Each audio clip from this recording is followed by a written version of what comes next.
Hi guys, Official Ma here and welcome back to my YouTube channel. In this YouTube channel, we talk about men's relationship and how to get you your dream girl. If you know this kind of content interests you, please hit the subscribe button down below and without being done, let's proceed to the video. In today's video, we are going to be talking about the topic, stop being nice to women.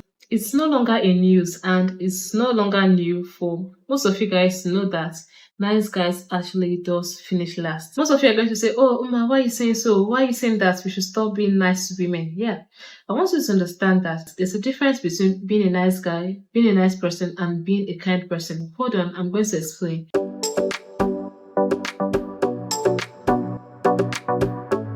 Being a nice person, when you're a nice person, you're not genuinely yourself. You do things for the sake of being scared of rejection. You do things because you want to be accepted. A nice guy is that person that his friend will put a call on him and ask him that, okay, I want you to lend me this amount of money. And he knows that at that particular time, it's not really convenient for him. Maybe he just finished paying his rent or he just finished making a very big expense. But for the fact that he don't want to look like a bad person, he does those things. He might end up lending that person that said amount of money, and deep down in his heart, he will start crying or he will start complaining. Nobody forced him to do those things. But a kind person, on the other hand, he's that kind of person that does things because he wants to do them. He doesn't always suppress his needs and desire to fit into the who he's not. This is the key word I said here, always. It's okay to compromise and sacrifice for people once in a while, but when you always suppress your needs and desire because you want to please people, that is when you become a nice guy.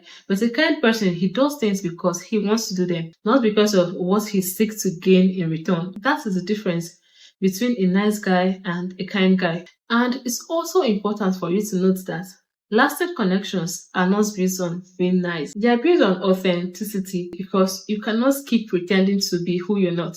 The day that you get tired of pretending to be who you're not, that connection automatically crashes. So instead of you focusing on being a nice person, focus on being a real person. And how do you do that? Number one is by building boundaries. Boundaries are like guidelines, just like rules and regulations of every single society or every single organization. If there are no rules, there are no regulations, and most people would misbehave. So boundaries are just like rules that you set for yourself in your personal life. Boundaries does not push people away. Instead, it attracts the right people. Number two, authenticity. Being authentic is letting go of the fear of rejection. Or this particular person asked me for this particular thing. If I don't give this particular person that thing, this person will think I'm wicked and they would reject me. Or thinking to yourself, okay, in order to be that person that is totally acceptable, you have to become a slave or you have to allow people to maybe use you anyhow they choose to.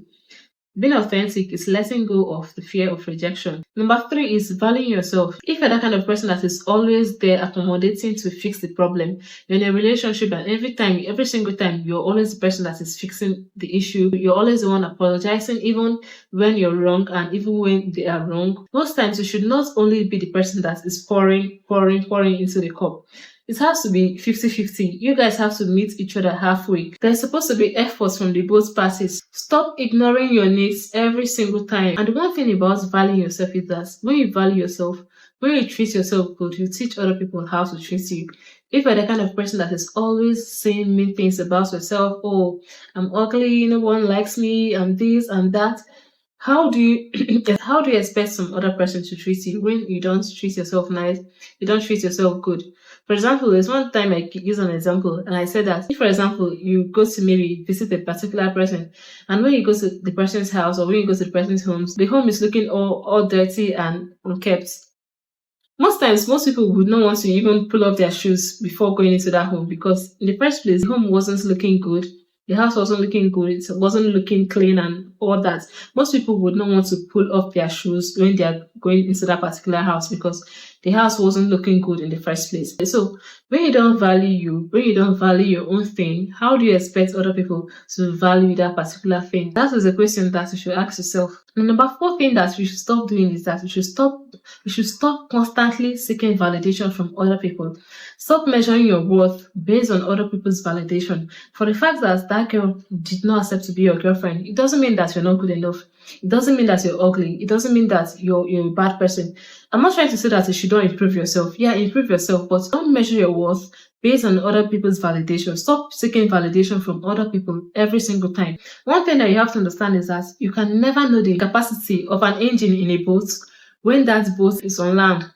It's totally useless. You can never know the capacity of that engine. You can never know how speed that engine can be. So also, you can never know the speed limit of a car when that car is on water. Even if you take the fastest sports car, you take a Mustang to a sea, that Mustang or that sports car will definitely sink. That is the same scenario when you're trying to measure yourself, measure your worth based on someone else's validation. But the fact that you're not good enough for Jennifer doesn't mean that you will not be good enough for Alice. You might not be good for this particular person, but for some other person, you're the best. Taking a Mustang to a speedboat competition, at that particular time, it will look like the worst thing that can ever exist at that particular place, at that particular time. It will definitely look like the worst invention that have ever been made. But take that particular car, take that particular sports car to the road and you would see the magic. So don't base your self-worth based on some other person's validation or based on anybody's validation. One disadvantage of doing that also is that you have to understand that people are so fickle-minded. People can change. The same person I was last year isn't the same person that I am today.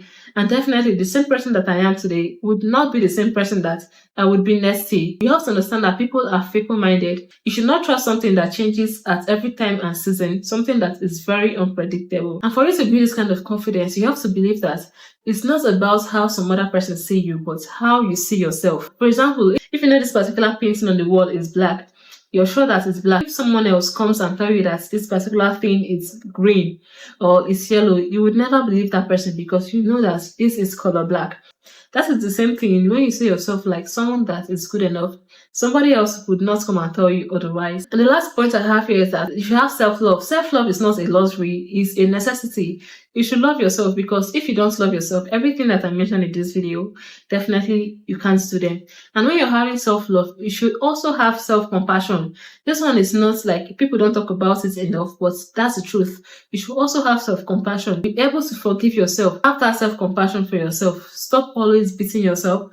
Stop always criticizing yourself, even when things are going right or when things are not going in the way that it should. It's about prioritizing yourself without feeling guilty. It's about setting boundaries that protect your peace. It's about setting boundaries also on yourself. It's about making sure that you don't get into habits that will drain you. And lastly, it's about limiting yourself to the exposure of negative self-talk. Don't want to join our Telegram channel, join our discussion every first Saturday of the month. The link is in the description box down below, and you can also invite your friends also to join this Telegram group to be part of the community. Give this video a very big thumbs up if you found this video very useful, and don't forget to smash the subscribe button to be part of the growing community. I love you guys all and see you in my next video. Cheers.